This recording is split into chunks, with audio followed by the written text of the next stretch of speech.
William, hey. Yeah. Hey, what's up? Hey. Yeah. Hey, so airport scene film pre 9/11 are weird as fuck now to watch, okay? Wait. What do you mean? I don't recall. I don't recall them in any other way before. Okay, so we're talking about Wonder Woman 19, which came out on Christmas Day, so this will be recorded post Christmas Day, okay? And so every year for Christmas. Oh, by the way, this is the first video of the first spoiler cast of 2021, by the way, with our new amazing intro and everything too. Nice. So welcome to 2021, by the way. So basically, for Christmas every year, I have a tradition. I watch 3 movies every year as part of my Christmas tradition, right? Mm-hmm. It's Home Alone, Home Alone 2, and Elf, the Christmas trilogy, as I like to call it. Okay. Okay. So in Home Alone 2, right? So basically, this comes from me watching Home Alone 2 again, like I do every year, and I enjoy it. It's still a fucking great movie, right? Cult classic, along with Home Alone 1 and everything. But there's a scene in Home Alone 2, right, when they get to the airport, right? And they just start running towards the gate, and then when they get to the gate, they don't get super checked, right? And that's such a weird thing to observe now, right? Because we live in a post 9/11 society now, right? Right, and stuff like that you cannot do. Obviously, like if I were to go to an airport, right? Well, I'm not gonna go to an airport because the coronavirus is still a fucking thing, right? We're all fucking vampires, right? But if I were to go to an airport or something and do that, I'm probably gonna get super stopped before I could get anywhere, right? Yeah, you would. Even though so Home Alone 2 is a comedy, right? Even from a non-comical standpoint, like if we were to film a airport scene today, even from a comical point of view, you can't do any of that stuff. Like if I were to make a comedy movie that features a scene in the airport, I couldn't do anything that Home Alone did if I were to film an airport scene.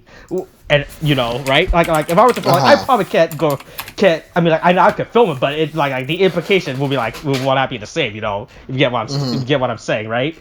Because in Home Alone 2, like they just have the family run across the airport, and then when they get to the gate, they don't even get checked. It was like, oh yeah, here's our stupid fucking ticket, right? Like I said that Home Alone is a comedy movie, so they take leniency with like stuff like that. But like you can't do that if I were to film, like even from a comical standpoint of view, if I were to film an airport scene, I couldn't get away with doing that type of stuff. Like I can't just film an airport scene, even from a comedy movie. Like, oh, here them running towards the gate, and they don't get checked. Like, oh, okay, yeah, I can't get away with that shit. Like, is that like the implications? They can't get away with that type of stuff, right? It's just really weird now to watch airport scenes or movie that involves airports that were recorded pre 9/11 now in retrospect and watches them because they just get away. Because back then you just got away with so much doing stuff in airports, right? Like it's just so fucking strange now. If in retrospect, if you think about it. Yeah, it kind of is. I don't remember it. Like, the thing is, I only really started traveling after the whole 9/11 thing, right? So I don't remember airports as being anything other than being like you even have to even travel from, like, even if you were to watch them, you'd be like, you can't do that. Like, you can't do that type of stuff anymore, right? Like, and like in the air, like if you were to watch like any other movie that featured an airport back then, out of like fucking. I can't think of a good one right now, but like Home Alone was the only one that had recent mind. Where it just feels like this airport scene. We're like, oh, you can't get away with doing that type of stuff now in airport in today's airport recording scenes, right? It's just so fucking weird and strange. I was watching it, I was like, huh. I should probably. Yeah, I mean, I can't exactly imagine it either way. Yeah. Also, welcome to Wonder Woman. But I didn't have a transition for this. I just want to talk about airport scenes, all right? I kind of figured. Okay, I was waiting for it. I was wondering when the transition would come in the segue, but don't worry. But at least in Home Alone, it takes place after Wonder Woman 1984. Okay, so there's a segue I needed. Okay, I figured out the segue. I figured out the segue, all right? Anyway, I did not like this movie. You know what? That's kind of fair. I kind of like the thing. Here's the thing. At least for me, I somewhat enjoyed it. There are parts that I definitely did like, but there are other parts, like especially after I sit down and think about it, I'm like, that was a little janky, that one, now wasn't it? And especially when I look online and I start reading the comments, like, no, yeah, that's a good point. I think the problem is we need to stop featuring the origins of cat-based comic book characters. We just need to stop. Literally, the origin of Cheetah in this movie is the same as every other cat-based origin. character and comic. the last two were just Catwoman. You Yeah, know, that's the like I was watching this scene, like I watched the transition of Kristen's Wiig character Barbara. I think that's her name, right? I was like, at first I thought, Barbara. I was like, oh, she's just pulling a Spider-Man 3, right? She's just pulling a Tobey Maguire, a emo Peter. But then I thought, I was like, no, wait, they did this before. They did this in Tim Burton's Batman with Michelle Pfeiffer. Batman Returns, right? Yeah, with Michelle Pfeiffer, right? And then they did that in the Halle Bailey's fucking Catwoman movie that came out in 2004. I was like, this is it's literally the exact same story beat of what happens to the character. I was like, I've seen this before. Right? I was like, this is not just emo Peter. This is like they've literally been repeating the same cat-based comic book character origin again for the third time. Like Anne Hathaway's fucking Dark Knight Cat doesn't really fucking count because that movie is so fucking that the whole Dark Knight trilogy might as well just not be a superhero fucking movie, right? That shit is in its own fucking league. But like from like comic book movies, so it's like, this is like the exact same fucking comic book movie origin again. Like, literally, it's the exact same thing. Like literally, Kristen Wiig's character fucking dies, and then she gets brought back by cats. And then she goes like this dark emo phase. They did it again. I got tricked. Fucking somehow, DC tricked me into seeing Catwoman again. Oh my god. And it doesn't help, especially afterwards, like, near the end of the movie, it becomes cats again, Austin. It becomes fucking cats again. Look, but here's the thing. The cat costume for Kristen's Wiig character isn't as bad as I thought it was be, alright? Because I think for marketing, I don't think, if I remember correctly from the trailers that they put out, they never really showed her character design, right? Right? As far as I can remember from the top of my head, we never really saw Kristen's Wiig's Cheetah design, but when I was watching, it's not as bad as I thought it was gonna be. I thought it was gonna be way worse, but when watching, I was like, okay, it's not that bad. It's still pretty fucking stupid, right? But it's like I was like, okay, it's not Cat's level of CGI bad, right? like she's like a full anthropomorphic furry character, right? She just fucking wears like a cat bodysuit, and she still has actual human facial. I was like, okay, that's fine. Okay, it's still kind of bad. It's still bad. It's not as bad as Cats, okay? Okay, you know what? I'll give you that. It's not as bad, but it's kind of close. I will say. Okay, I stand by that. It's kind of close. Austin. Okay, so now that we got my whole Catwoman rant out the way, we can read the Wikipedia fucking entry now. To make it easier for you guys to read, to go. Welcome to 2021. We've been doing this for like 9 months now. We still fucking can't figure out the fucking. Yeah, I'll read the Wikipedia page. I'll read. I'll write it down at some point. Okay. Yeah. Read the Wikipedia page. Step 1. No. Step 1. Deal with Austin's fucking stupid zinger that's not coherent to the actual movie. Step 2. Read Wikipedia story. Oh my god. Step 3. Try to say the line. Anyway, fucking no. That's step 1.5. Figure out the segue between step 1 and 2. But yeah, I'll read the plot synopsis so it's easier for you guys to understand and to go along with us. Provided to us by Wikipedia, of course. And so, here we go. In her youth, Diana Prince participates in a multi-stage athletic competition on Themyscira against older Amazons overseen by Queen Hippolyta. After falling from her horse, Diana takes a shortcut to catch up to it and resumes the competition. Just before she wins, her aunt Antiope removes her from the competition, lecturing her that no true hero is born from lies. Pause real quick. Before you get is it bad I thought this was a completely... I didn't realize this was the origin of the movie. I thought this was just this just took place in modern day. I thought this was just a fucking random scene of Themyscira that was taking place in real time. I was like, at no point I never connected that the young girl was Diana. I just thought it was like some little girl that looked up to Diana, and Wonder Woman was gonna show her. Yeah, I was like, I don't think because I don't think they said that her name was Diana until her aunt stopped her. Right? Oh my god.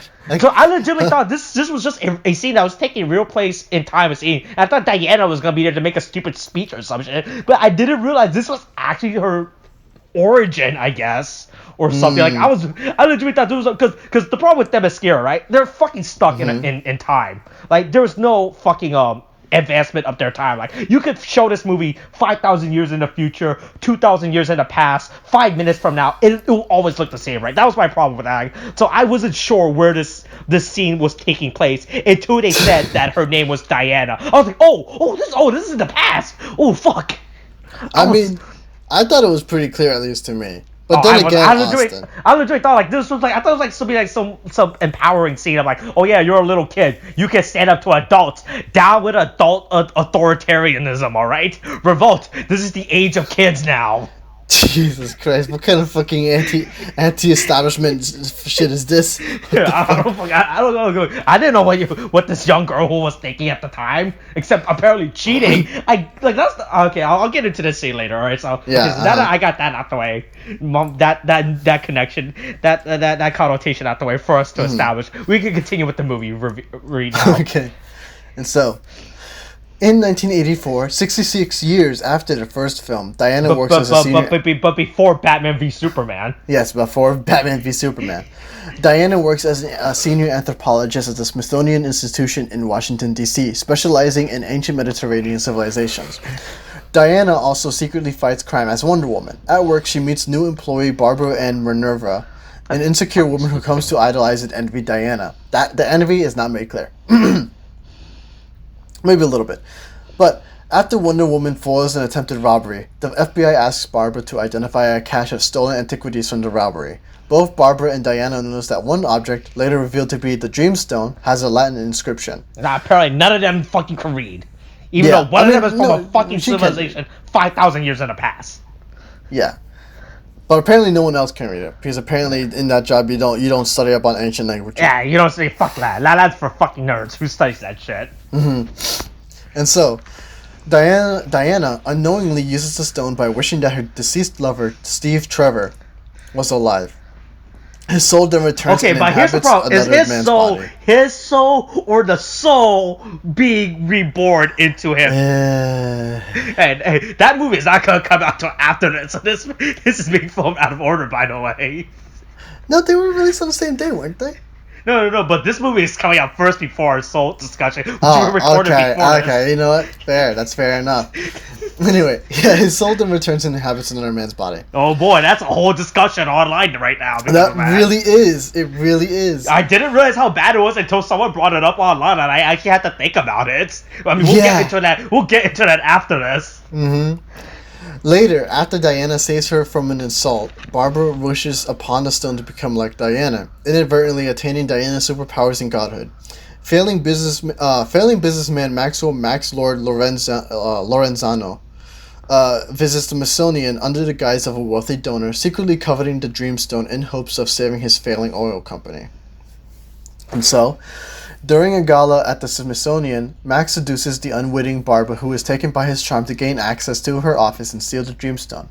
He later wishes to become the embodiment of the stone and gain its powers to grant wishes while also having the ability to take whatever he desires from others. Steve and Diana steal a plane and follow Max Lord to Cairo. Max becomes a powerful and influential figure while leaving chaos and destruction in his wake as his powers trigger worldwide instability and conflict. Barbara, Diana, and Steve later discovered that the Dreamstone was created by... They never specified. I will say that right now, but they never specified. Was created by Dolos, the god of lies, treachery, deception, and mischief. I think they did say that. I'm pretty sure they did say that. They never said that at all. I think they said the character by name. I think when they were with that guy in the arcade in front of the book, they're like, oh yeah, it's the god of trickery, right? They just said trick. Like they never named the character by name. I think they just said god of, like, he was by a trickster. By those according to the internet, the Palestinians. Oh my god. That's a whole fucking internet debate going on as well about this movie, apparently, that I didn't realize. There's a lot of debate happening because of this movie. Okay. I have to look into the debates on this, but later on. Yeah. You can tell me, you can fill me in on this. We'll talk about this first. The stone grants a user their wish but exacts a toll. The only way to reverse the exchange is by renouncing the wish or destroying the stone itself. Steve realizes his existence comes at a cost of Diana's power, while Barbara's newfound life has drained her humanity. Both women are unwilling to renounce their wishes. Max learns from the US president that the nation's satellite system can broadcast signals globally. Max uses it to grant wishes to the entire world while regaining his now deteriorating health. Diana and Steve confront him, but Barbara joins forces with Max to prevent Diana from impeding him. After getting her cool new black leather outfit, by the way. Mm-hmm. That's how you know she's cool and evil. Black leather.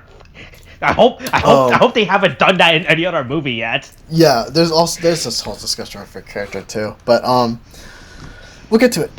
Steve convinces a tearful Diana to renounce her wish and let him go, restoring her strength while gaining the ability to fly. She returns home and dons the armor of the legendary Amazon warrior Asteria. She then battles Barbara, who has further mutated into a cheetah-like creature after wishing to become an apex predator. After defeating Barbara, Diana confronts Max at the TV station and uses her lasso of truth to communicate with the world through him, convincing everyone to renounce their wishes.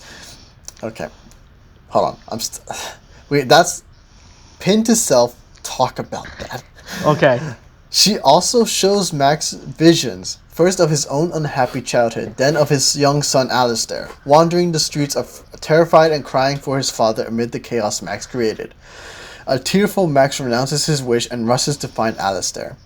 Reunited, Max repentantly promises to be a better father.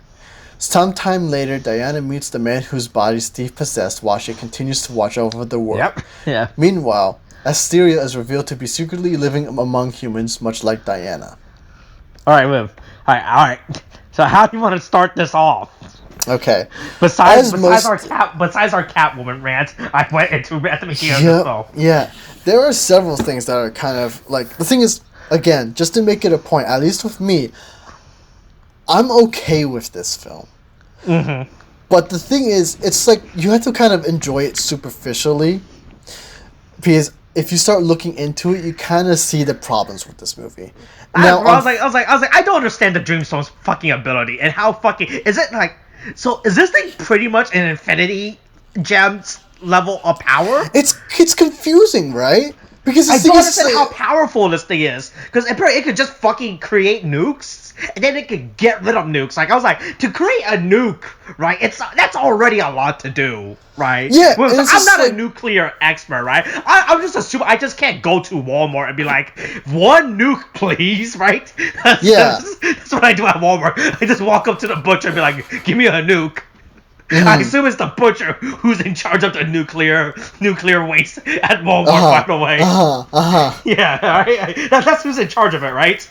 Yes, exactly. It's exactly who's in charge. Like, I don't understand the power and the limit of this Dreamstone and what it can do and how it actually works, right? Yeah, it's like, I get it's created by a god, right? But it's like, and they later say, oh yeah, you can make a wish and it'll grant it to you, but then it'll take something that's very important to you away. It's the monkey paw. It's the monkey paw concept of wishing. Yeah. Yeah. I just don't like how powerful. Like this thing is pretty fucking powerful, then.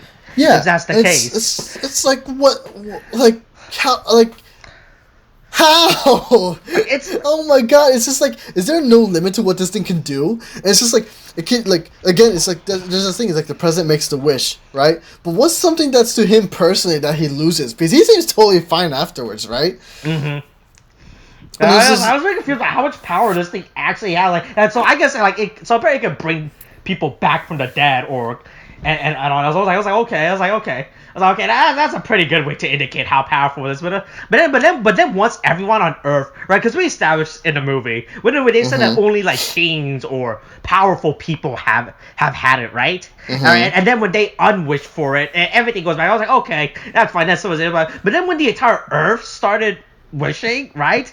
Wouldn't the Earth at that point break? Because at this point, everyone on Earth is gonna wish for something fucking stupid that breaks the Earth's fucking law. Like I was amazed there was no fucking it's a good thing back in the 1980s there was no racism, all right, that was around for anyone to wish, right? There was no racist to wish for anything to happen, okay, right? I was really confused about how powerful this fucking wishing stone is, right? Yeah. Oh god, it's really weird. It's also like that. I mean, we can talk about the wishes thing later, but, because the thing is, we'll talk about it now. I don't give a shit right now. Because the thing is, it's like, it's very weird. Like they only focus on a few, which I can kind of get, because it's like, you kind of focus on a few to kind of get the point across. Because by this point they're saying, oh yeah, there's one guy who's like, I wish we had like, I don't know, more guns or whatever the fuck. Yeah. And he's like, oh, I wish you would drop dead, that kind of thing, and whatever. Like small scale stuff. Right. Yeah, small scale stuff. But I'm like, there has like, why aren't there like some like? Because I swear to God, there would be some people who were just wishing that they had like a pony or something, or like they had a million fucking bubbles or something. I don't know. Fuck, man. Bubbles. Yeah. Look, bubbles. Man. What about 3D effects? What if someone wished they would live in a world where there's bubbles and fucking 3D filter everywhere? Oh my god. Hey, that's a hey, go watch the Kamen Rider Saber fucking episode discussion. That's a cross-brand promotion right there. Here's the thing: why doesn't Caliber just take the Dreamstone and wish to learn about the eternal truth of the world? No, man? you're right. Hey, but hold on, he wasn't around during this time. Remember, in Saber, it takes place in the year 2020. All right. Remember. Yeah. Okay. But here's the thing too, Austin. We're such a big thing like this. Here's the problem. Real quick, we're off topic about Maru. Here's the thing. In Kamen Rider, there's actually been God warping wishing devices before in past season, by the way. I just want to let you know that right now. God damn it. But here's my thing too, because there appears to be very little consequence in this.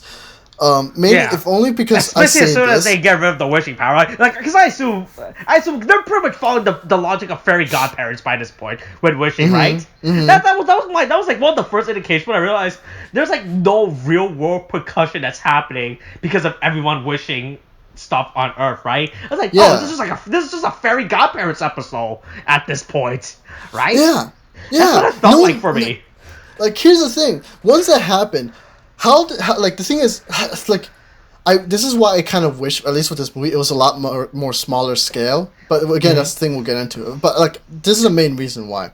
If only because like the fact like such a big thing like that happened to everyone in the world would not go unnoticed. Every nation after was like, okay, like the events were like, all right, good prank with the nukes, good joke, right? It's like, I was like, at this point, the world's security will be in complete fucking dangerous thing right now. No nation on Earth is gonna trust each other. There would be an uproar, because they're like, what caused this in the first place?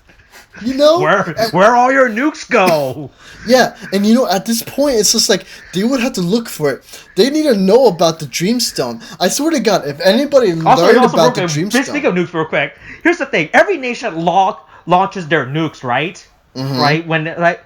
What about the nukes that weren't created from the Dreamstone? Like America, Russia, China, whatever, still had regular nukes, pre-wish nukes, all right? And then, there was a scene where they're like, yeah, launch all the nukes, right? I was like, and then the Dreamstone got rid of all the dream nukes. Oh, yes, what happened to the real nukes? Yeah, I was questioning, there's like the wishing really brings up a lot of questionable, afterthoughts about what's happening to this world, right? Like, does the world just reset? Like, do we just fucking reload this? Do we just reload our game from the first level or something, where all that just doesn't happen? But reload checkpoint, man. Yeah, but no, life continues on apparently. Yeah, I'm like, everyone saw these nukes going off too. I'm like, guys, is no one worried about what's going on right now? Yeah, and I'm like, and it's just like. People know about the Dreamstone. After this, Wonder Woman needs to join a team. Yeah. A league, if you would say. Yeah. A league for justice, as some would say. To ensure justice for all. Yeah. Okay? A society of America. Yeah. And they need to bring some friends along to ensure it goes well. Like a Captain America. God. But that's... oh, sorry, excuse me. That's... Yeah, so that's so good. Yeah, like I said, the wishing thing, fucking, that's one of my biggest problem with wishes in movies. Like, the problem in most movies that had deals with wishes, it's all small scale, right? Like any fucking movie where there's ever a fucking wish, you never get something as big as this without fucking reality fucking breaking upon itself, right? Yeah. And that's the thing, that's the thing, too. I'm like... People have to know about Wonder Woman at this point, right? Because she literally talked to everybody on Earth, right? Like, there's no way, like, people wouldn't be aware of her existence. Yeah. I'm like, how is she not the first superhero on Earth at this point, man? Yeah. How is she not known? Like, at this point, this movie literally just retcons the whole DC universe, you know? Yeah, but don't worry. The Patty cut will save this movie, so it's fine. Oh my god, we're ready for the Patty Jenkins cut. Yeah, the Jenkins cut. Just like I'm waiting for the Jenkins cut of Wonder Woman 1, where they edit out the final scene. Oh my god, Yeah, boy, that interview came out, and we learned a lot about corporate meddling.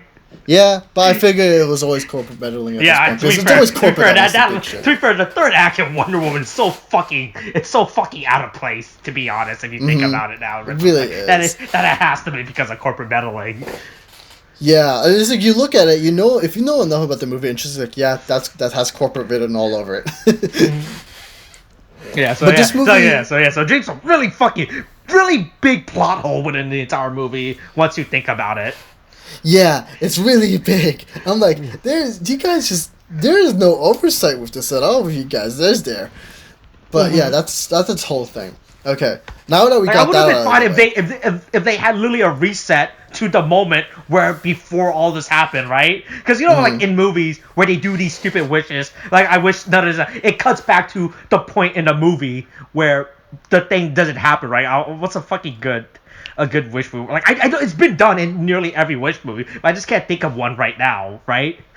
Right, but you know what I'm talking about. Like in all these big wish movies, like there's like, oh, I wish none of this happened, and then you cut back, then the movie rewinds itself back to that moment, right? I just can't think of an example, but you know what I'm talking about. This is done in every wish media, right? Now that I think I don't remember if it was a wish movie. I don't think it was. But you have to correct me on this because I think you would know better than me.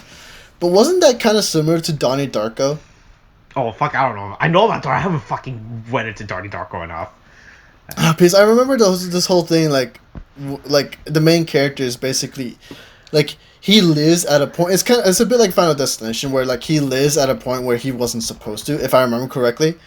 And so, he lives his life, and then he realizes that his living... movie? Okay. Oh, cool. There's an entire article about when he should have died. Was what caused these horrible events to happen. And so, what he does is that he ends up going back to the point where he should have died and accepts his death. So that all this terrible stuff that happened later on doesn't happen at all. I see. That was the thing. I mean, it's similar, but I don't think it's kind of similar to what we're talking about here, right? Yeah. Yeah. Yeah. Okay. So now that we got the wish thing out of the way, okay? Because, oh god, that's such a mess on its own. There's a whole bunch of messes in this. Let's go with the beginning. The Santa Claus. There we go. The Santa Claus 3. There we go. That's a good example. Okay, there we go. Fine. I went to Wikipedia account. Like, it happened in the Santa Claus 3, right? Because remember that scene in the Santa Claus 3 when Tim Allen and Steve and Martin Short were fighting for the stupid globe, right? Right. Yeah, and then they made their wish. I saw the movie and say yes. Yeah. Yeah. Okay. Yeah. So basically, they fight. then Jack Frost wished to be Santa in that universe. Okay. Wishes to be Santa, and then the movie splits into an alternate timeline of, hey yo, here's the universe where fucking Jack Frost is Santa, and then later, then finally in the last act of the movie, Tim Allen as Santa, now no longer Santa Claus, unwished for it, and then they cut back to the moment where they make the wish, where they make the wish. Like I want that. That is what I wanted to happen in this movie, to be honest. Right? Just so they could undo everything that wishes all the way. Because I said, because as far as we're concerned, the world is still going on after all the wishes granting, right? Like, nobody on Earth wishes for, I wish none of this ever happened. Like, they just renounced their wish, but society still goes on. Yeah, it's just like, they weirdly go on after this. It's just like, like, if they did the whole rewind thing, I would have accepted that, honestly. And it would have been fine. But them going on after the fact and knowing that this happened is just very odd. Yeah. And weird. But, okay, so one big problem is the opening scene, okay? Yeah. Now, there's nothing wrong with the scene in and of itself. Besides the fact that I was very confused about that scene. I mean, aside from that, but my thing is like, well, there's probably two things, okay? Now, if I remember correctly, I remember it being a thing where the queen in the first movie didn't want Diana to really, what was it? She didn't really want her training or something, right? And she was trained. Mm-hmm. Wasn't she trained in secret by her aunt? Wasn't that the Fuck. thing? I don't remember Wonder Woman. It's been Wonder Woman came out like what 2011 or some shit, right? And now they're finally 2017. was it 2017? Yeah, it Oh wasn't no, hold that on. long ago. my Okay, guy. no, I'm thinking of Man of Steel. Okay, never mind. Yeah. Okay. Oh fucking hell. Okay, Wonder Woman wasn't that long. Okay, that's why Wonder Woman But- came out after BVS. Hold on, let me look this up real quick. Okay, no, yeah, you're right. Yeah, I looked it up. Yeah. It's literally the second sentence in the Wikipedia article. It's a sequel to 2017's Wonder Woman. Oh, nice. Look at that. Yeah. But yeah, Okay. Yeah. that- So back the opening scene. But yeah, Like, I also had a problem with the opening scene as well. But you go first, and I'll go to my problem. yeah, and the thing is, like, I get what I like, and it's like the thing is, it's a whole big setup, right? And the thing is, it's like, oh yeah, the no true hero is born from lies, and so that's like the theme of the movie, right? And I'm like, okay, yeah, I get it, but the scene ran way too long. Mm-hmm. You know? Yeah, that was a big contest. See, Yeah, my it was problem with that scene was I thought that she didn't hit the thing, and that's why she got disqualified. That was my entire. That's what I took away from that. She didn't hit the stupid circle thingy to indicate. So that's why she got disqualified. Like I thought she was just using her smarts. Like this is a contest, right? Like Uh-huh. I thought the contest was just you have to hit the stupid smoke signal to progress, right? Uh-huh. Right, like that's what I thought this entire thing. I didn't realize you had to follow a set path, right? I thought it was like a contest. Like as far as I said, the only rule they established was hit the smoke signal, right? And I legitimately thought she did nothing. I was like, oh, she's just being smart. You guys are fucking idiots. Why are you all in your stupid path, right? When the contest was to hit the smoke signal, you know, right? Like legitimately, that's the reason I thought she got disqualified. Was because when we see her fall off the horse, right? We never see her hit that smoke signal right where the horse was. Yeah. Mm-hmm. That's what I got. That's legitimately what I assumed why she got disqualified. Not because she was, I guess, cheating or lying. Yeah. Like that was very. But I was like, okay, you're kind of stretching it right now with that, right? Yeah. I mean, I can see how you can I guess you could say misconstrue it. I can understand it, but it's just like, yeah. I mean, it's Like even that we saw when they were doing the contest, like we saw these women that were on top that was lowering the banners, you know, that were like, Yeah. oh yeah, you hit the stage, now your banner goes down, and that's the reason why she got disqualified because her banner wasn't fully down. Like that's like they only established like one rule: hit the stupid smoke signal to lower your banner. They literally established like because they never established anything else for me to understand this about this contest that they were holding, right?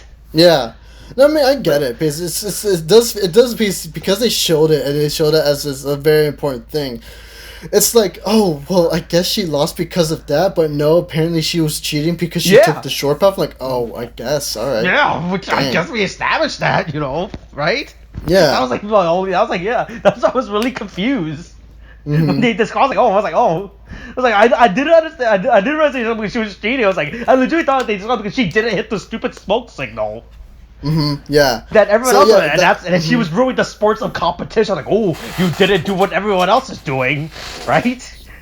Yeah. So yeah, that's not made very clear. But yeah, my thing at least for that is like it ran way too long to the point where I was just kind of like, okay, let's just get to the end here, you know? Oh yeah, Because it was like an 11-minute song. It's like that thing's like, oh, yeah. Yeah, it's like it's unnecessarily long. I felt like they could have shortened it to at least 5 minutes to get to the point. Yeah.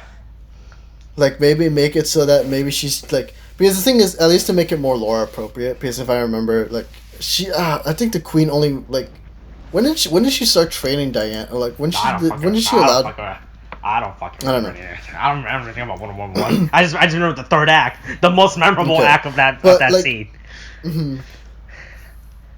But I think a more appropriate way they could have done this is like you could still have the tournament because the tournament is fine in and of itself, But you could instead of having Diana participate, you could have had it so that Diana is just watching on the sidelines and she's rooting for someone, and then that's someone, or maybe she's not really rooting for someone. She's just watching the whole thing, and then maybe someone tries to cheat. How was anyone in that fucking crowd knew what was fucking going after they left that fucking area? No one knew what the fuck was going on.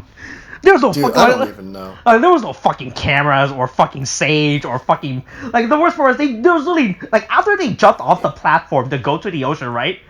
Did anyone knew what was exactly going on at that point, right? Like were they just cheering for nothing? Like I hope fucking whoever's on the horse right now, right? Look, they were cheering at the flags, man. They were cheering at the flags. The fucking flag. Like, I was really fucking confused by that scene. I was like, how the fuck does anybody know what's going on? Like they didn't even have like magic sage power to project. Like they didn't need television screen or anything. Like just have a fucking magic fucking crystal or some shit that's so show what's going on, you know?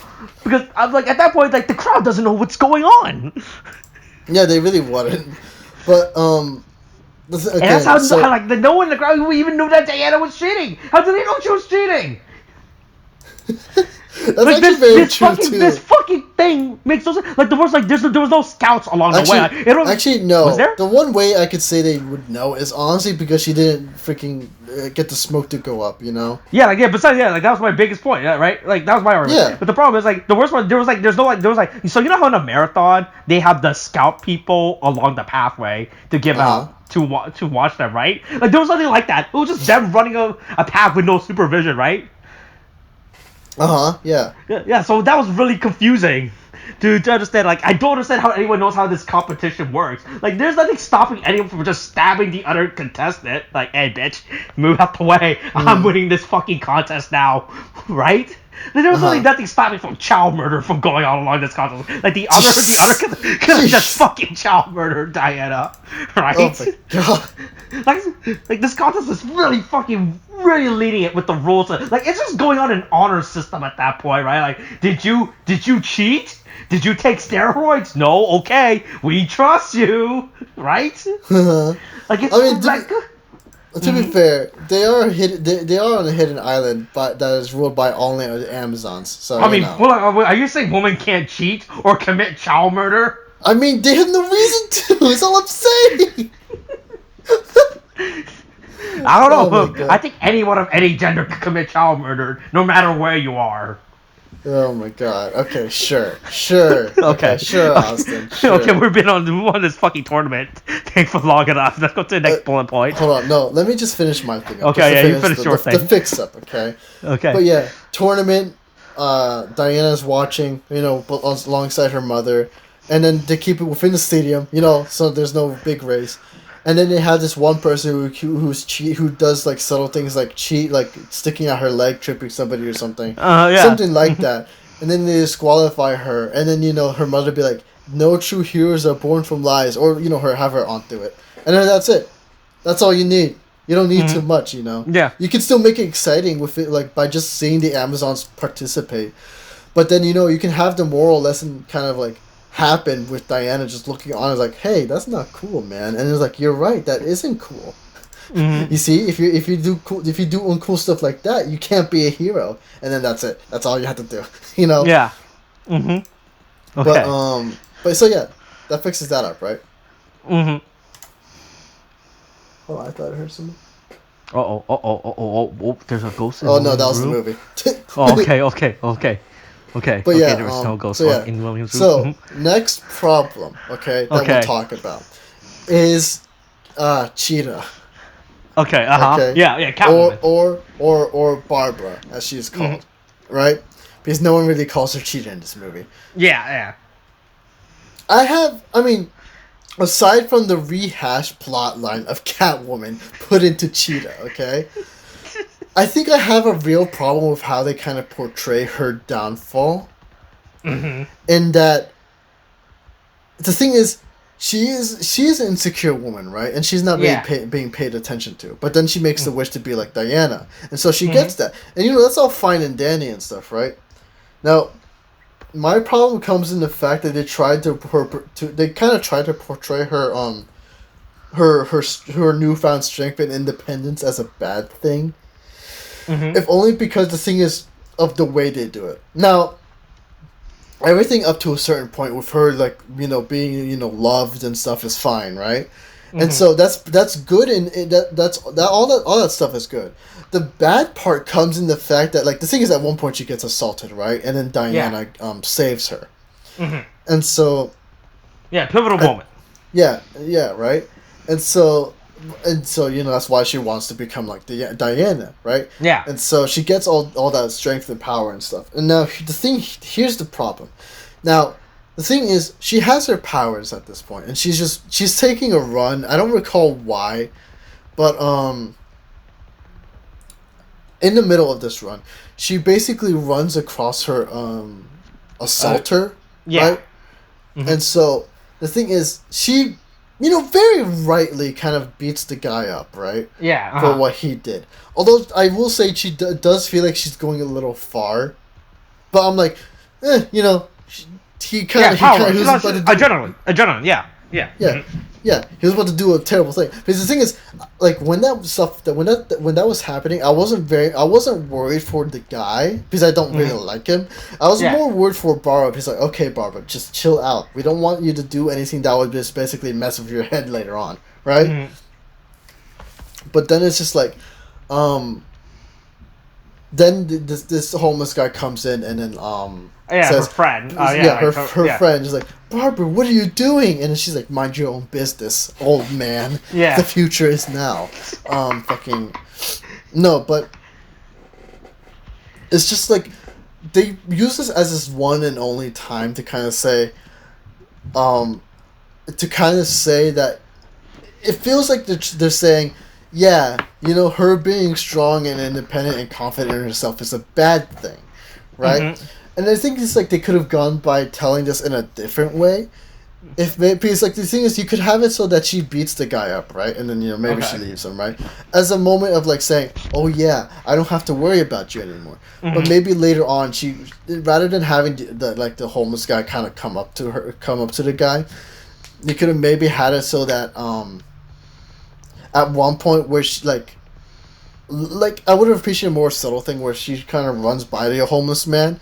And then basically while he's trying to say hello or whatever, maybe she just like, she doesn't find it in herself to care, or like she's just runs by and doesn't like give a shit about what he's saying. Maybe she does something by like pushing him on the ground, like, because when she's running, maybe she sees him as just an obstacle to overcome, just to push out of her way. Yeah. And then that would be like, oh, that's fucked up, Because it's been established earlier that they were friends, because she brought him like warm food, when he was just laying down on the bench and stuff.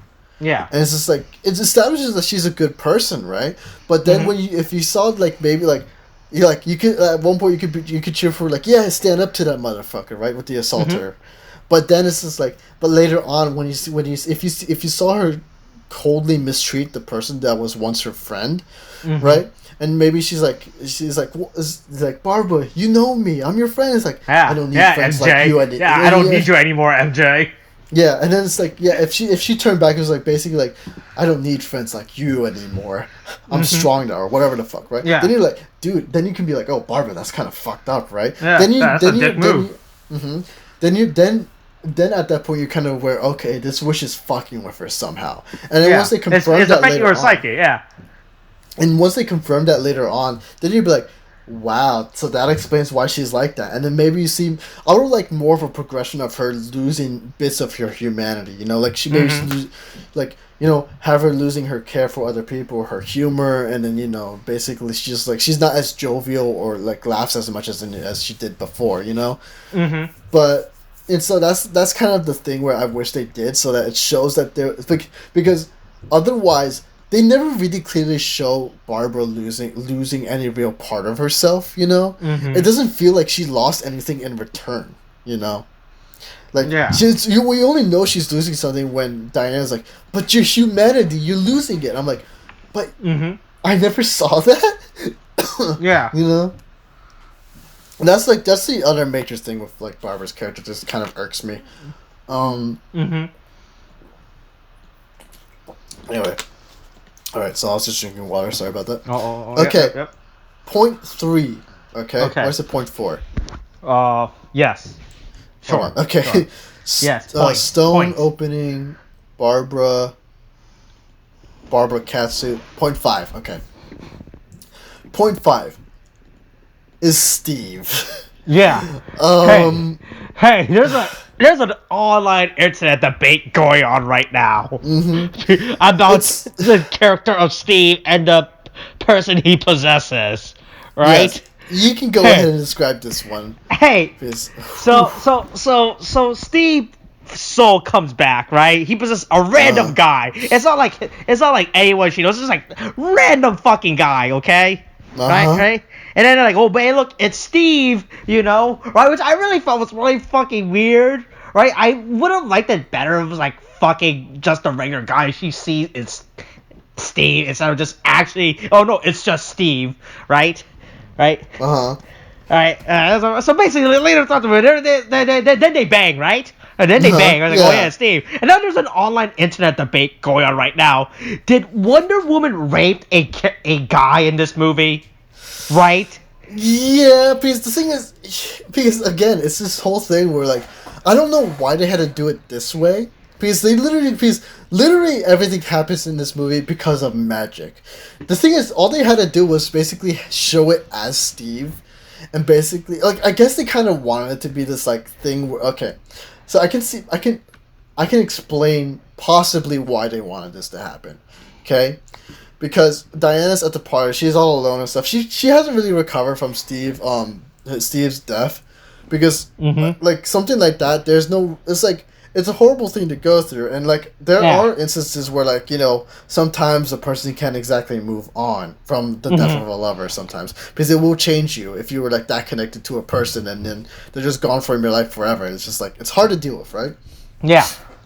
And so when she's in the party and then she sees basically the Steve stand-in, I'll call him, right? You see the Steve stand-in come in, and then he tries to talk to Diana, and then you're like, oh, get out of here, dude. It's like, don't be following me, don't be a creep, right? And then but then he says something. He says basically the last words that he said to Diana, right? And then you're like, oh god, that's Steve? And then they have this moment where she's like, when they keep talking more and more, and they do this nice thing where they're panning, they're doing the whole turnaround with the two characters, the camera's panning around them. A classic shot. One of my favorite shots to do in any movie. It's classic, right? And so like the guy eventually, like, his face turns into Steve, and then at this point you're like, oh god, that person is Steve. And it's just like, when I was initially watching this, it was this really wonderful moment to see, right? Because the thing is, a big part of Wonder Woman was essentially the relationship between Steve and Diana, right? And the thing is, that's the thing. It was the backbone of that film, and you love that relationship, and then to see it come back, and it's like, oh god, it's Steve, it's so great, it's Steve's back, right? And then now Diana's not all sad and depressed or whatever. And then you get to see Steve, and then later on in the movie you get more. You get the reversal of roles where Diana's more knowledgeable about what is on Earth now. Yeah. Because Steve has been dead for a while now, and so he gets to experience all the new things that he's seen on Earth.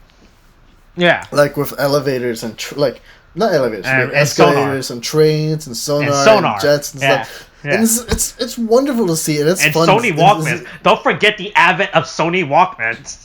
Oh my god, Sony Walkmans. Sony products. Our favorite thing to discuss about on this channel. God, our channel has such a fucking weird lore going on right now. Yeah. Sony overloads. What can you do? Yeah. But and so that's all wonderful. I also do it. Besides from the whole rape thing, there is another I have about Steve, about how they brought back Steve as well. I'll wait till you're done. Right. But the thing is, once the movie is over, you're reminded of the band that Steve once possessed. Right? Yeah. Right? And then you kind of think back, and then once you look deeper into it, it's like, there is something wrong here. Because the thing is, it's like, because, like, the moment's fine, right, if you look at it superficially, but then you look deeper into it, then you're like, he just took control. Like, it's not his fault. I can understand that, right? But Steve had unwittingly by the power of a magic stone, who took possession of another man's body, Mm-hmm. And the other man has no memory of this, shit. Also, by the way, straight up just takes over this guy's life. Imagine what happens if Steve died in this movie, right? Like they just killed a random fucking guy, right? Like, that would be bad. That would have been very bad, you know. Mm-hmm. And then there's a random fucking guy that just fucking was just at a party that just said hello to Wonder Woman, and then all of a sudden she fucking has him pinned down in her bed. Yeah, and so it's just like this man has most certainly lost days of his life where he knew nothing of what happened, right? Mm-hmm. Imagine if he had a family. Now the thing is, oh god, imagine! Holy shit! They're lucky that they apparently landed in a bachelor, man. But the big thing is just like, I can understand why they did this, if only because they wanted that moment of surprise and like, oh, Steve is back. I didn't know that was Steve. It's Steve now, right? That kind of thing, right? That kind of reaction, right? And it's like, and to be honest with you, initially, I'm like, I was like that. Like, oh god, it's fucking Steve. He's back, right? Yeah. And then, even though I knew he would be back, but I didn't know he'd come back like this, and it's a surprise, right? Yeah. But then it's like, but I'm like, that moment, though, does, when you look deeper into it, flip everything on its head. Yeah, and according to this is what the internet is going through right now with what actually happened in that scene, right? Yeah, and so... In retrospect, that I think I didn't like how they did it. I think it would have been more fine if Steve appeared as a spirit ghost or some shit, right? Like, I don't think maybe spirit ghost, because like the thing is, if the magic stone can bring nukes into life, they can make a new body for Steve and just put him in there, you know. Oh, that's right, and he only lives taking away her powers or some shit before he turns back to dust or some shit. The monkey paws thing is fine, right? But and so it's like, if you could have just had it so that Steve is kind of wandering in the background, subtly following Diana, kind of unsure of himself. Like, you don't see it, right? Diana just knows she's being followed. She's like, what the hell is that, right? And then, once she goes to a secret place alone, maybe you could have had it so that, like, she goes into, like, maybe an alley or something, or, like, basically where there's no one in the building. And then, she waits for the guy to come in, turns around, is prepared to confront him. And then you could have it so that she's stunned. And then you look, and then it's Steve. Right? That would have been equally as good, right?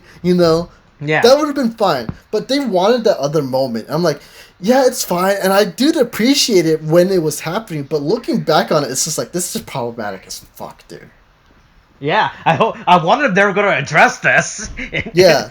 Dude, take your bets. Will they address this fucking event that happens in this movie right now? In the future. Nope. Is Wonder Woman a rapist within the DC EU? That's the title now. That's what the title of the video. That's just the title in general, right? It's a big problem. That's what you think about it, Jeez. right? Because it's like, I would have been fine if it was like some fucking spirit or some shit, like if she made like some fucking new friend. She tells it about this shit, right? Or whatever. Right, like, she met this fucking guy. She was like, oh, I wish it were Steve and some shit. And then he consent to be, hey, Steve, you can take over my body, right? I would find like some guy consenting to become the spirit. Because like I said, because I know we keep bringing up, but I'm pretty sure this concept has been done before, where a spirit took place of another guy's body because the guy wished he was that person, right? I would find it was like some other guy was like, yeah, I wish I was Steve too, blah, blah, blah. Steve was like...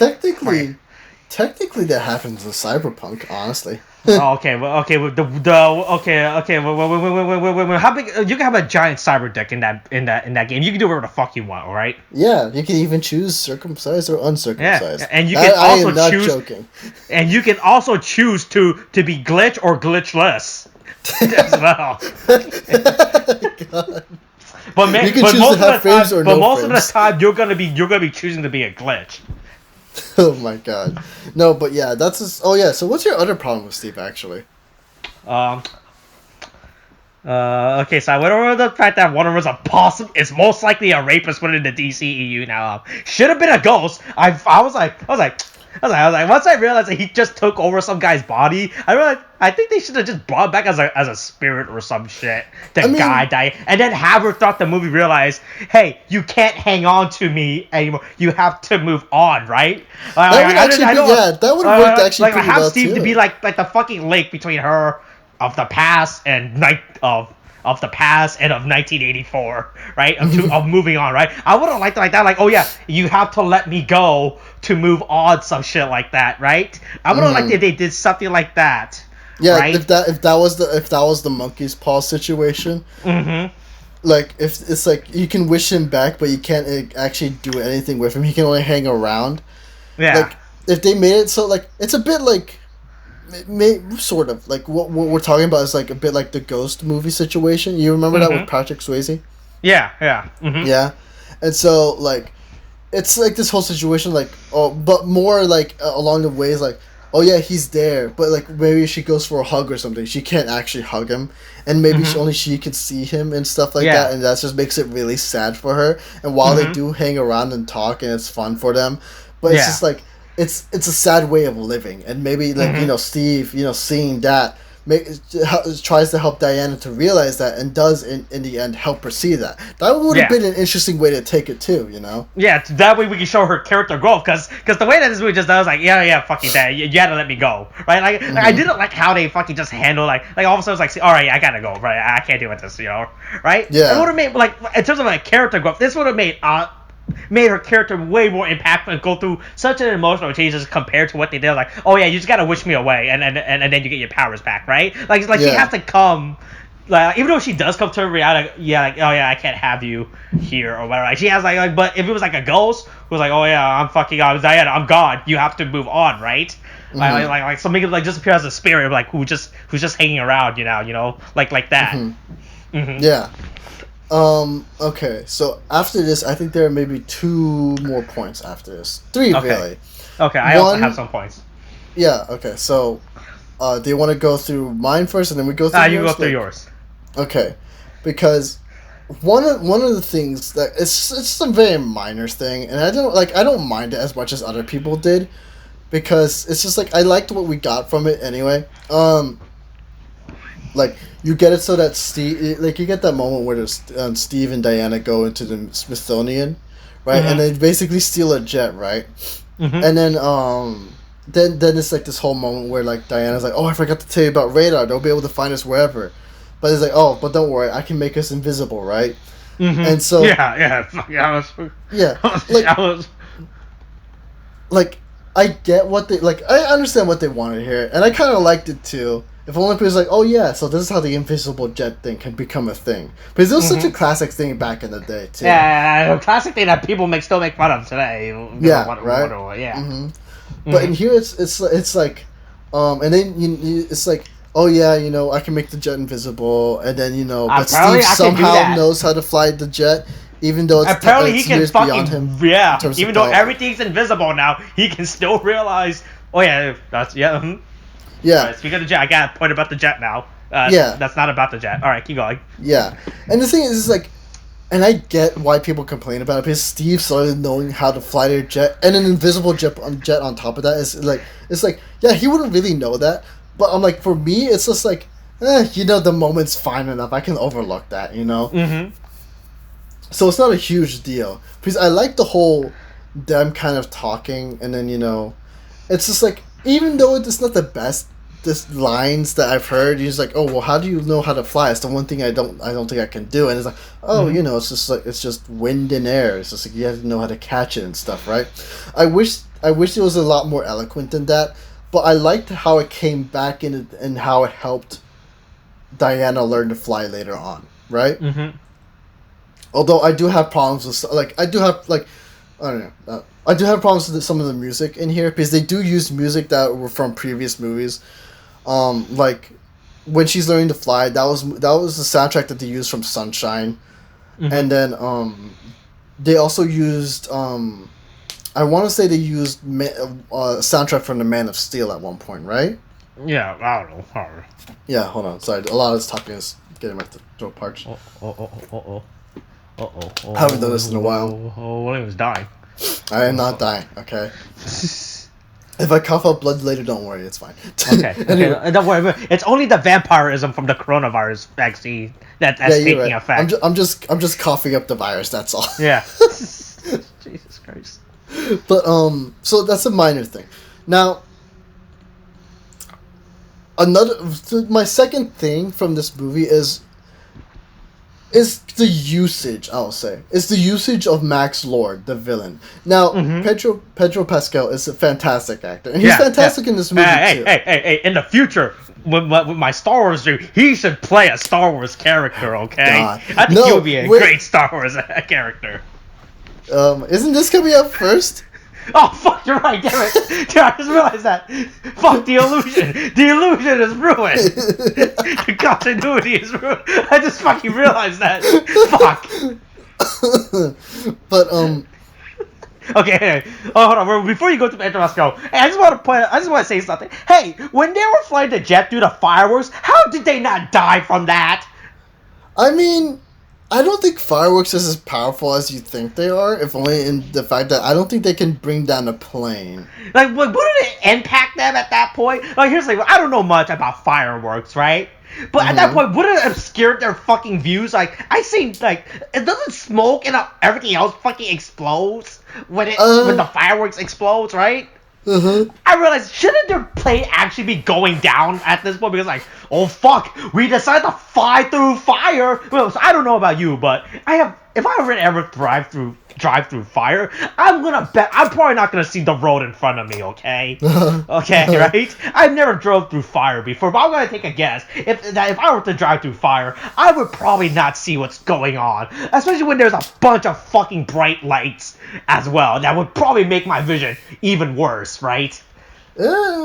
Yeah, I guess. I feel like that's thing to do. Why would you drive through a fireworks? Literally, watch it. It's all a bunch of fucking bright lights. There's literally a scene where you literally can't see what's going on in front of you right now. Like, it's actually, like, that was like the worst fucking thing to do.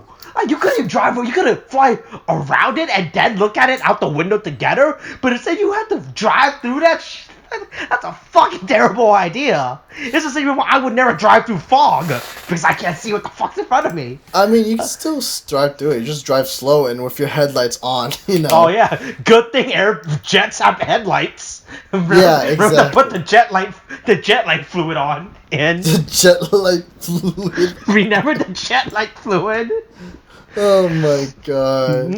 No, but yeah, here's this. Okay, so the more I think about it, the more I realize I have more than just these 3 points. Okay.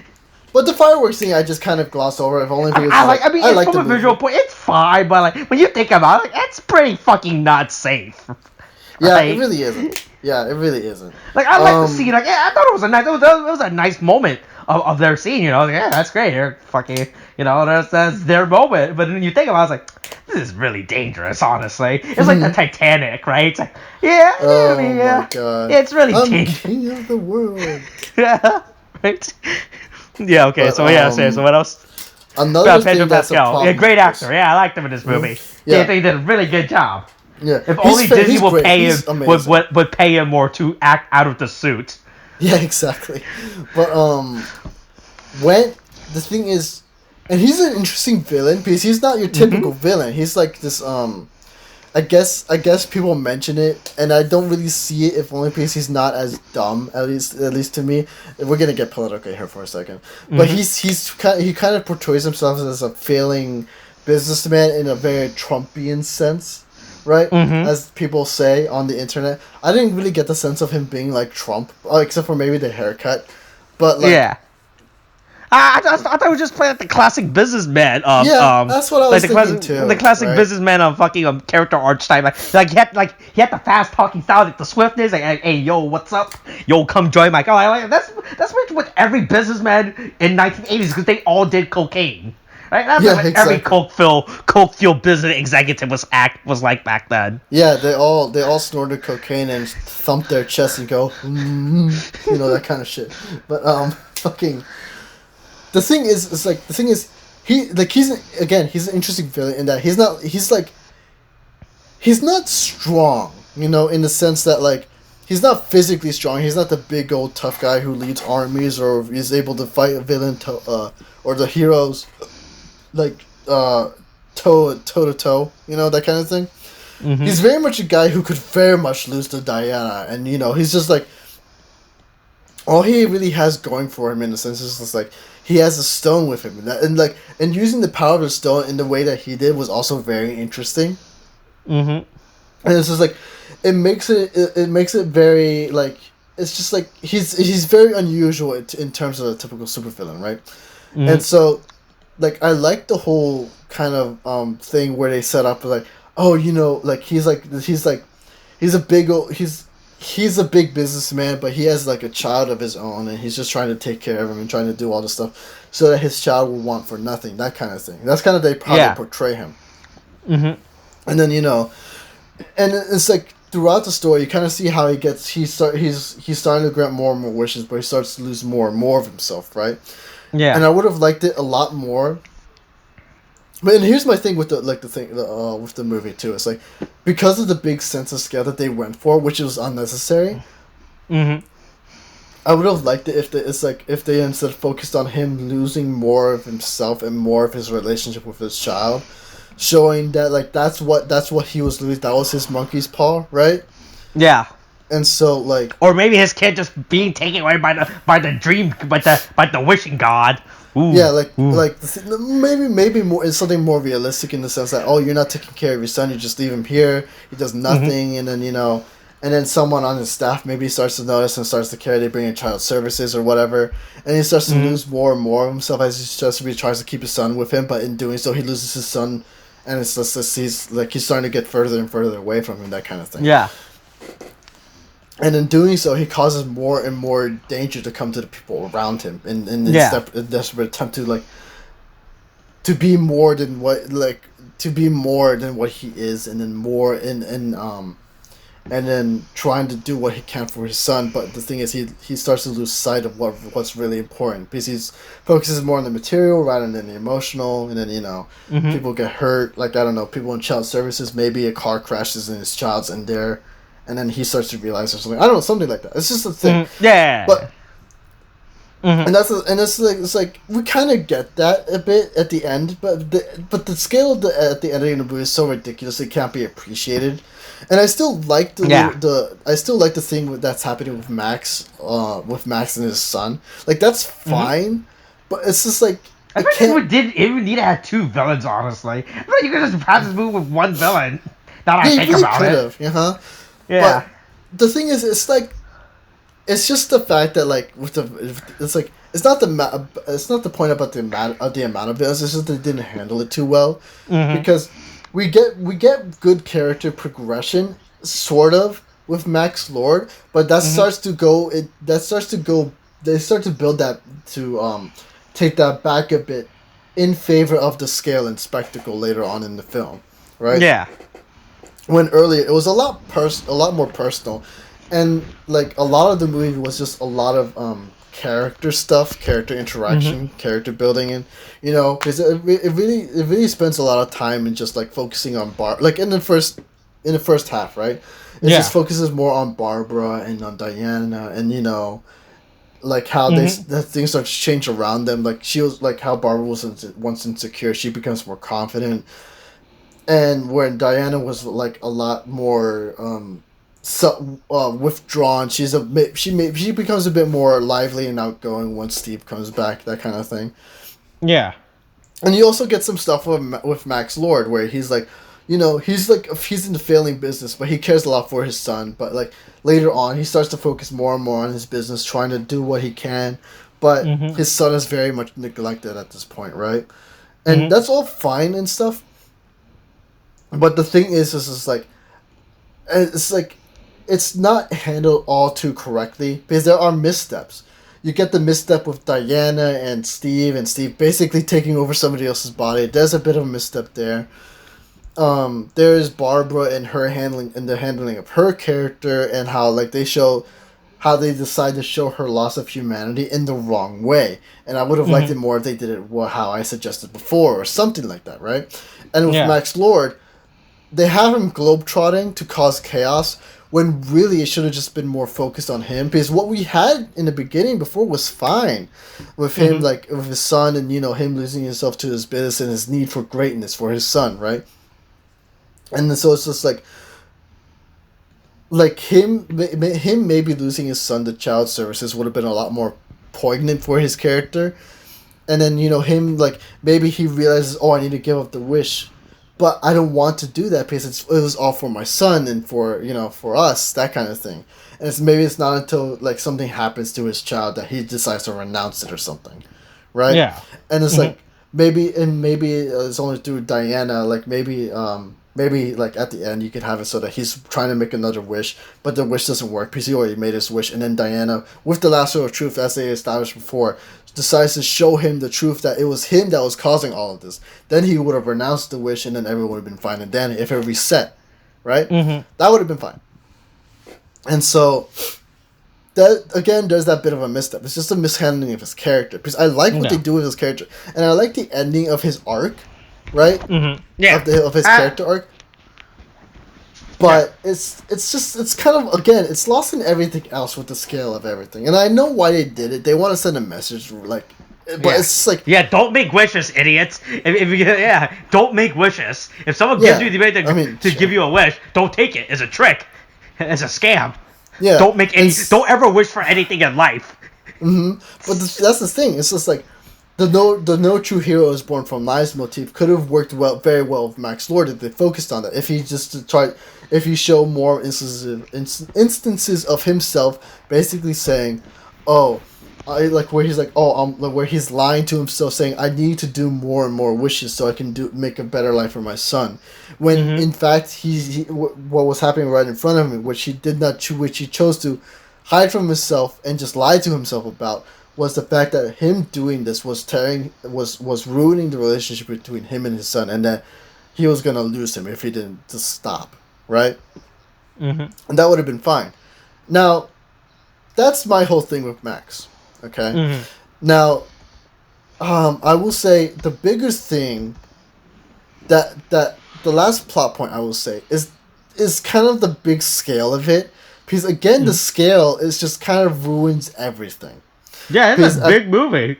Yeah, it's just like this could have just remained local, and or at least within the States, and have it focus on again the whole Max Lord thing I was describing, and so, it's like they brought it. They made it global with the satellite thing, which also kind of pissed me off too, because the whole satellite thing is saying, "Oh, this satellite touches people with particles." And it's just this weird, like, they're kind of ignoring or bending the rules they're stretching it so much, the rules of this fucking stone, Yeah. Because it used to be like you had to physically touch them, but they're like, "Oh no, you can do that through particles." Like that's bullshit, man. That's fucking bullshit. And then hold on, I'm gonna go on a rant at this point. Let me just drink some water before we get to this. Okay. He was about to go on a rant. He is getting his Don't you start! I swear to God, I'm gonna learn where you get this shit from. Anyway. Dude, I can't find the origin of where I got the joke from. It's the worst part. I tried to look for it the other day and I couldn't find it. Oh my God. Okay, but okay. Yeah. Yeah, you were saying. And so,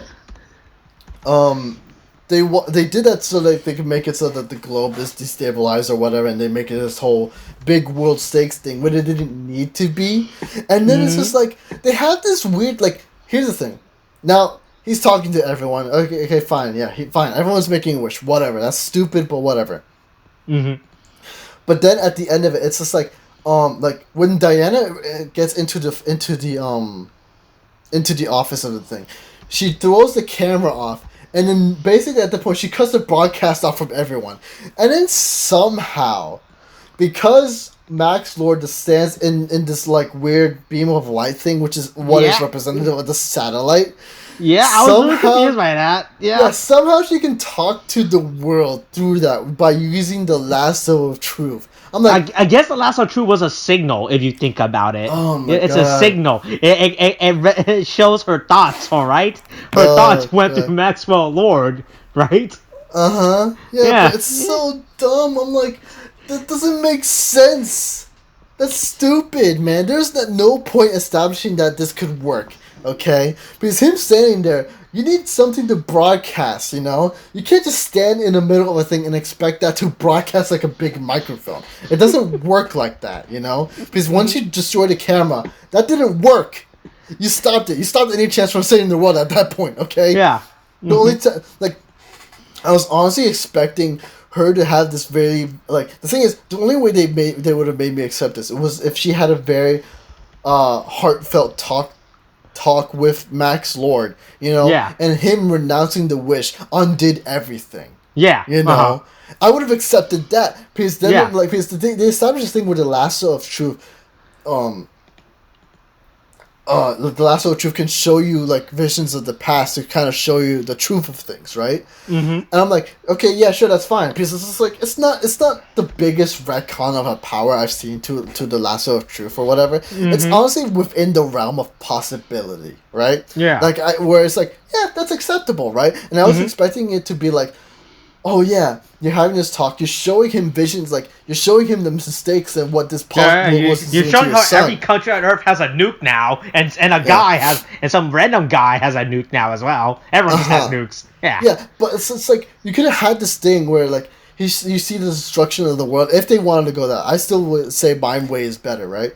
But like they have a talk. And then she shows them what's happening to the world and what this causes to his son, and then him renouncing that by that point because he's a Dreamstone.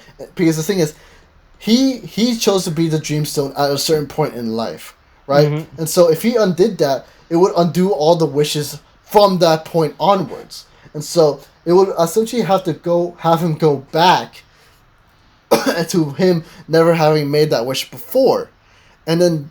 Once that happened, then it's just like he accepts his business is failing. He accepts that this is happening. He has that talk with his son, and then his son's like, "It's fine, Dad. I'm still proud of you for being my dad and stuff." It's just like then that would have meant so much more, right? And it still means a lot to it still meant a lot to me when I saw that character. When I saw that happening to Max, but it's just like this guy got off scot-free with what he did. Yeah. If it was more the fact like he goes back and everything that happened afterwards didn't happen, that would have been fine, you know. But it's just like this is a fine conclusion to his character arc, but him getting off scot-free was no good, dude.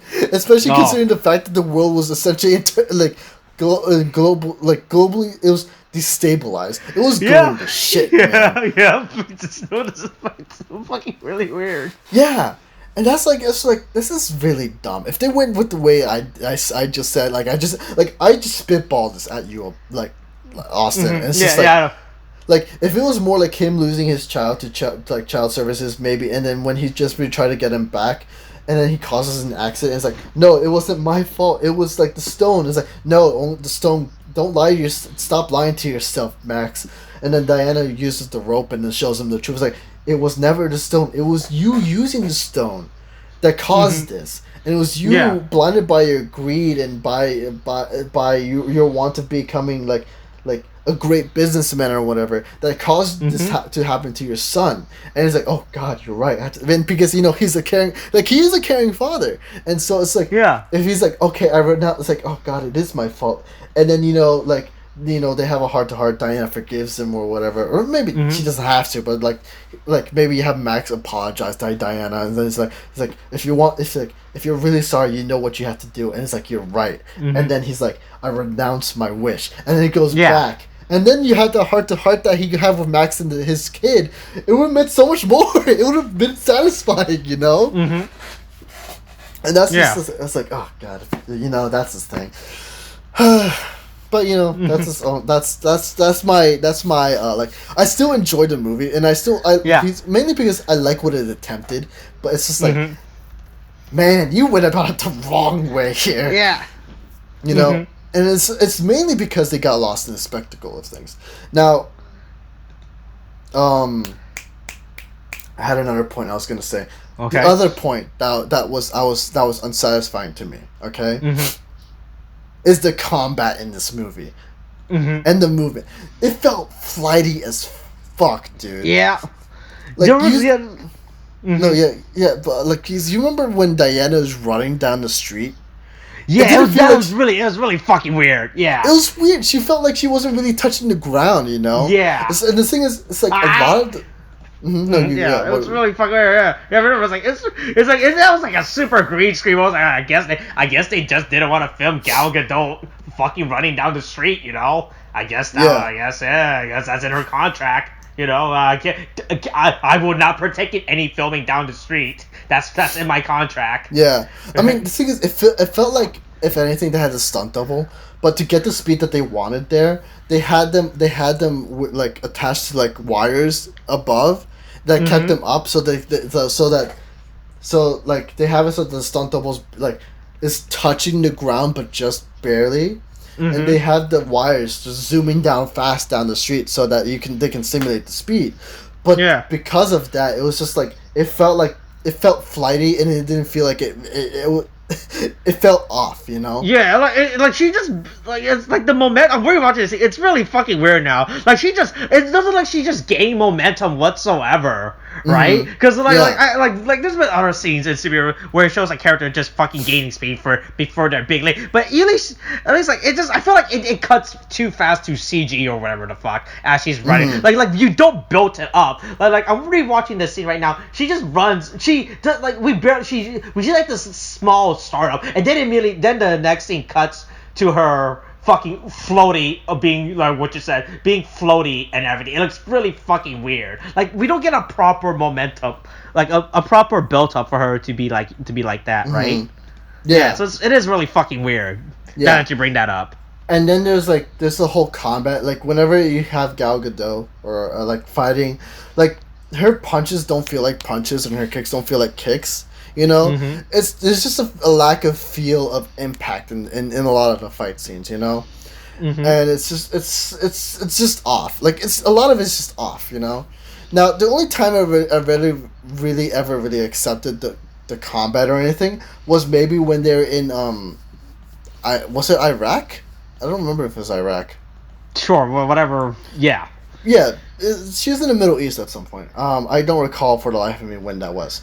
But no, it says that was Cairo to get here. into. It says Cairo here. It says Cairo here. But yeah, they're in Cairo, and it's like the whole thing with Max traveling down with the convoy, and then Diana finding her way to Max. That was fun, and it's like it never felt so off to me, except for maybe when CGI is involved, especially when she's on a rope and she rescues these kids coming off the road, right? Yeah. And it's just like, also another thing to appreciate, she acts like in a lot of superhero movies, they don't really show a lot of superheroes doing superhero stuff like saving people too much. At least from what I've seen in DC, because it's always focused on a lot of the big spectacle stuff, right? But here, Diana's kind of like, especially in the beginning scene, she's focused on saving people, and like she stops small time thugs and robbers and stuff like that. Yeah. And in here, she's rescuing some kids off the street from getting run over and stuff. And that was like that's a fun thing to see that superheroes acting like superheroes, rather like in the small ways rather than in just the big ways. And that was fun. That was fun to see. But the CGI looked weird. The CGI I did like the CG isn't really that fucking great. Yeah, I was gonna go into that. One of my points. Yeah, it's just very like, it feels like despite the time that they had, it feels kind of unfinished, or at least they just didn't care or something. I don't know. It's very odd where they go with this sometimes, with the CGI and stuff. It's just like the point where she starts fucking flying. Like, I know Wonder Woman can fly, right? It's been a sort of but the way that they just establish her flying is really fucking weird. Oh, right? It didn't make no, not that. Like, just how she just started started flying, right? Like we don't, like they don't hint to it at any point in the movie. Like I would have liked it made me better, right? Like there's a scene where she's chasing Maxwell Lord in his fucking jet, all right? So we see her first doing she just starts flying, right? Yeah. Like she just and then she starts doing her fucking. I guess the lasso trick can catch clouds now, I guess, or some shit. I guess I would have liked it if they put that scene before her flying. Like it just shows her flying, and then she uses her rope to gain speed. Like I would have liked to remember she was struggling to fly at first. Like she started using her rope to catch up to him, right? And then she's like, oh, I can't reach up with my rope, man. Like it just it progresses, right? to her being able to fly, like learning to fly, right? Like, I felt like at that moment, if maybe there was a scene where she's like chasing Max by plane, right? And maybe because he has a convoy or whatever, right? Maybe he has like someone shoot down the plane that she was, or a helicopter that she was in, and then she's forced to jump out, and she starts falling. And maybe she's just like, she tosses the rope, she tries to catch it, but she misses by an inch. Not the clouds, but maybe the plane or whatever that Max is on. Yeah. And maybe if you had a scene where she what's the word I'm looking for? Where like maybe like she's like, oh god, I missed my chance to stop him, right? That kind of thing. Yeah. And then maybe you can have it so that like in that moment of desperation, Steve's words come to mind. And then when that happened, maybe she starts to kind of start feeling it, like a moment where like when in her desperate hour of need, she starts to remember like the words of someone she loved, and then that helps her overcome her current obstacle. That would have been fine, I felt like, but here it's just like it feels off. Yeah, it's really off for her to establish her being able to fly like that. Yeah. I didn't like how they introduced her flying. I feel they could have like done that flying with the scene where she learns to fly for the first time way better instead of how they just did it here. It felt really fucking weird. Yeah, it's just like it just happens out of nowhere. It's like, oh yeah, we have to establish she has to fly. This is how we're gonna do it. If they just like did something else, like with what I just described, or maybe something else. Like I mean, I just spitballed that. Yeah. But like if it was something else, that it probably would have worked a lot better. Yeah, it's really fucking weird. So I mean, I'm done with my points. What were did you have any anything else? What the fuck else? Okay, so fucking hey, so one of the best scenes in the movie from the trailer was her riding the lightning, right? And that was like my favorite shot from the fucking trailer. Like, I was like, oh okay, hey, that's just a fucking weird way they fucking put that in the movie, right? I feel like that riding the lightning was saving for some climatic during the climax, but no, it's just a scene transition. I didn't like how that lightning scene. I feel like that lightning scene could have been way more fucking good, right? Yeah. Also, the worst part is I didn't like how they done that lightning scene. You know, that lightning scene was fucking stupid. Like, it could have been saved for something else. I mean, yeah. What else I had?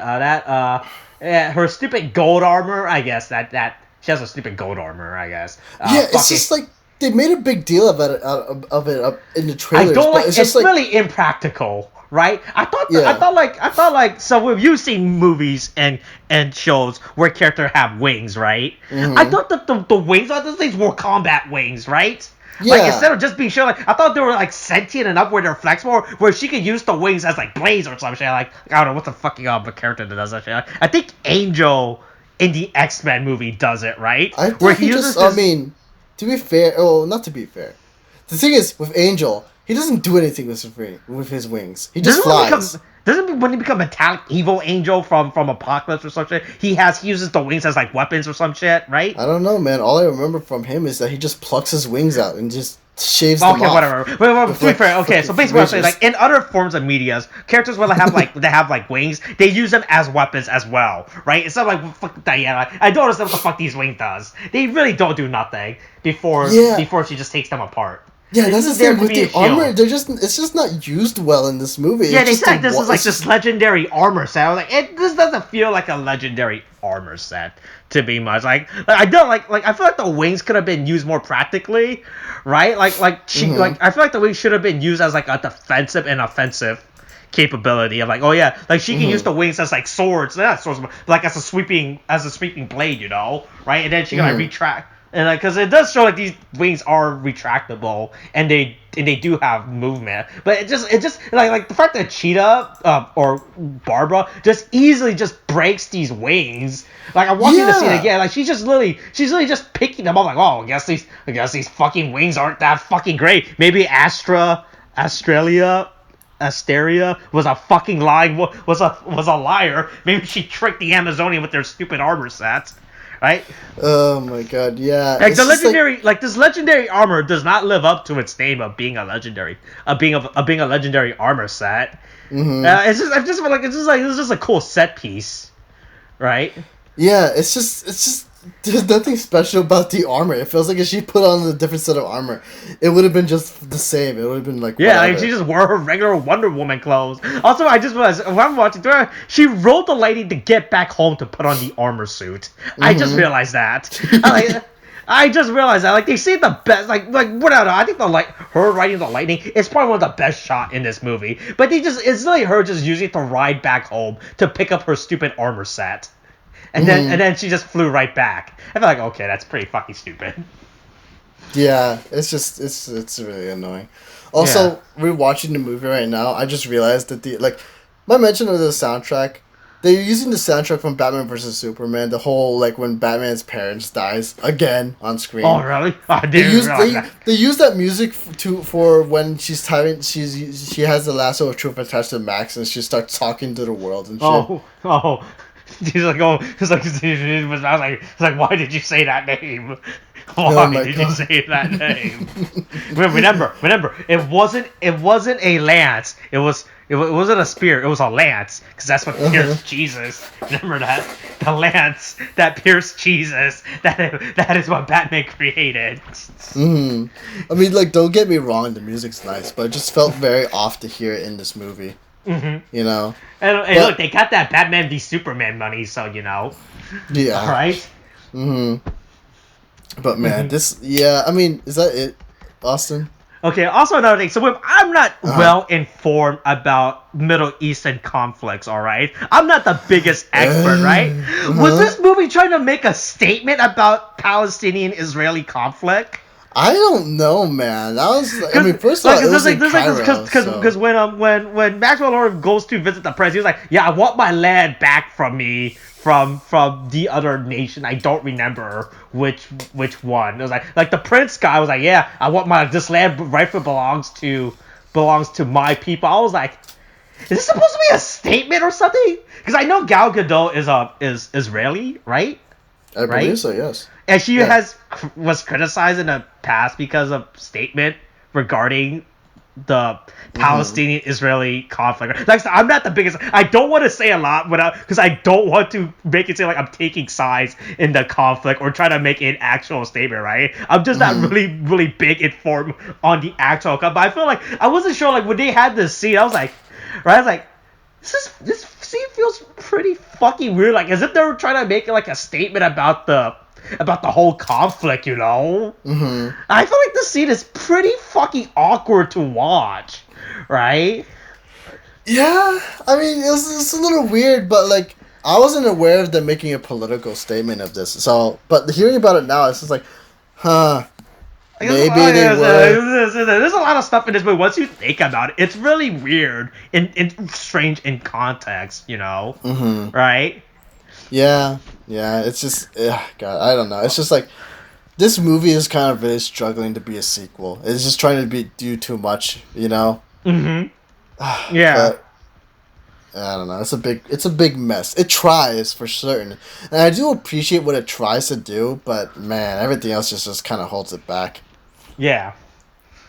I think that was the last point I wanted to talk about, the Palestinian-Israeli conflict. Yeah, that's a good way to start our knowledge about the Palestinian-Israeli conflict. Oh my god! Good thing we're so well informed about it. Yeah. Let me just quickly pull up the Wikipedia page to see how. Are you really gonna pull up the Wikipedia page to study up on years of history on the conflict of Israeli and Palestine? Yeah, I'm gonna learn about how long has this conflict. It's been a thing. It's been going on since the Let's see, it's been struggling. Began in the mid. Okay, never mind. Oh fuck, that's actually longer than oh fuck, that's began okay, never mind. I should not be talking about this conflict now that I just read that opening statement on Wikipedia. Okay. Yep. Okay, yeah. So what else I had to? That any other fucking weird points? Pedro Pascal did a good job. I liked him in this movie. He's pretty fucking great. I like him. He did a good job, you know, right? I mean, let's see. A lot of the one thing I cannot knock these people for is the acting, because Gal Gadot and Chris Pines and Pedro Pascal, they were all fantastic, man.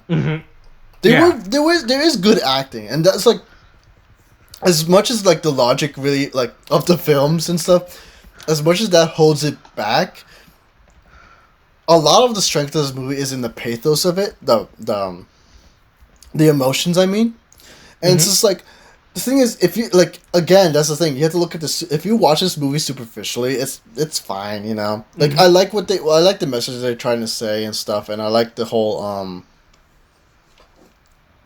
I like how like the whole the emotional backbone with like Max and like his son and stuff, and then there's that like again, if you don't look too deep into it, the whole thing with like it's a bit unsatisfying, especially with how like Steve goes and stuff. But Diana and like with the characters Diana and Steve, their relationship, it's like it's fun seeing that relationship come back and have them do a reversal of like of the roles that they once played. That's fun too, and it's great to see again, right? Yeah. And it's like it's fine. It's like that's fine and all, but it's like a lot. Again, everything else holds it back. I'm not gonna rehash over it again. Because, we just don't hold the thoughts we've been talking about. It makes it fucking this movie it's really fucking weird. I still enjoyed the movie, right? But if you start thinking about the flaws, it becomes a real problem. Obviously, right? It becomes a really big problem, especially the whole fucking Steve possessing the man. That's a really big problem in retrospect. Yeah, right. I did enjoy the movie, for what it's worth. It was a fun ride, right? Yeah, it was fun. It's just like if you want to really love this movie, don't look too deep into it. Just watch it once. Don't Google Israeli-Palestinian conflict and read the first Wikipedia online. By the way. Also, I had was the whole 1984 theme. I feel like it wasn't that big of a theme, right? I like the visual. I feel like it didn't really have to be 1984, Yeah, right? It could have been 1994. It would have been fine. The thing is, it wasn't like I understand the set piece. Like from set piece, like we see the whole 80s pop culture and everything. But I was like, it's not that important, and it's just really weird how. They emphasize 1984, right? But I'm like, unless there's like some weird deeper Wonder Woman connection that I'm not aware of, like maybe there's like a comic book thing, right? Because I'm not the biggest Wonder Woman expert, right? I don't know if 1984 is like a symbolic number with her character history, but like the whole 98, it's like it doesn't really do much for the movie, right? Like you really could have just named this Wonder Woman 2, or 2 Wonder 2 Woman, right? Right? Right? So it's like that's what I'm right. I did understand the context. Besides the fact it's just set in 1984, it doesn't really mean anything. Yeah, right? They don't really use the setting to its advantage, Yeah. Or they don't really use the setting to kind of explore the themes that they were kind of talking about with wishes and stuff, and the no true hero is born from lies or whatever, that kind of thing. Yeah, it's really just there. Like the only time you really are aware of the setting and enjoy it is the beginning of the movie when they show the pop culture of the era, like you see the old cars, the clothing style, all that stuff. Strange Man just chalking the little children, all those stuff, right? God. Oh, but that's right. There's one thing I forgot. Hey, I don't understand what the fuck the point of that little girl fucking almost fucking caused people to die. Which one? When they were when I was at the robbery, like see like this small girl walks out, right? Not the one that got kidnapped by the guy. Like see like this girl with like in glasses. She just decided to walk out, right? Like wow, she just fucking put a bunch of people's life in danger, Like, oh my god.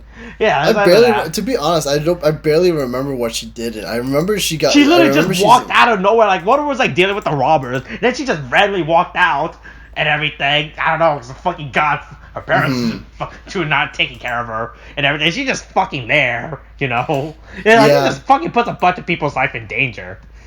Yeah. Okay, so I think that was it. I think that's pretty much all all my points that I had with the movie. Honestly, yeah, like yeah, that TF made no fucking sense unless I'm missing some big, deep, symbolic, existential meaning, right?